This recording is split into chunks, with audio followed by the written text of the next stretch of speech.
آپ دیکھ رہے ہیں کے نیوز ایچ ڈی میں ہوں حارث علی شاہ گیلانی۔ چلتے ہیں آج کی اہم خبروں کی طرف۔ رک کریں گے ساہیوال کا، جہاں سے رپورٹ کر رہے ہیں ہمارے نمائندے Gulfam Haider Qureshi. Regional police officer Sahiwal doctor Moin Masood کا ڈسٹرکٹ پولیس لائن ساہیوال میں اجلاس۔ پاک پتن اور اکاڑا سے پولیس افسران اور ملازمین کی کثیر تعداد نے شرکت کی۔ Regional police officer Sahiwal doctor Moin Masood نے ڈسٹرکٹ پولیس لائن ساہیوال میں اجلاس کا انعقاد کیا۔ اجلاس میں ڈی پی او ساہیوال صادق بلوچ، ڈی پی او اکاڑا فیصل گلزار اور ڈی پی او پاک پتن فیصل مختار سمیت ضلع ساہیوال، ضلع پاک پتن اور ضلع اکاڑا سے بڑی تعداد میں پولیس ملازمین نے شرکت کی۔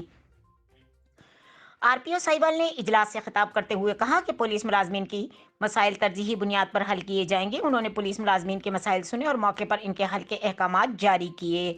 انہوں نے کہا کہ عدالتوں کی سیکورٹی کو فل پروف بنایا جائے اور اہم مقامات پر سی سی ٹی وی کیمرے نصب کروائے جائیں۔ تھانہ جات میں آنے جانے والے سائلین کی ایف آئی آر کا فوری اندراج کیا جائے۔ انہوں نے کہا کہ اچھا کام کرنے والے افسران کو انعامات سے نوازا جائے گا۔ اجلاس کے آخر میں انہوں نے اچھی کارکردگی کا مظاہرہ کرنے والے پولیس ملازمان کو تعریفی سرٹیفکیٹ اور نقد انعامات تقسیم کیے۔ مزید خبروں اور اپڈیٹس کے لیے ہمارے ساتھ رہیے گا۔ تب تک کے لیے اپنا خیال رکھیے گا۔ اللہ حافظ۔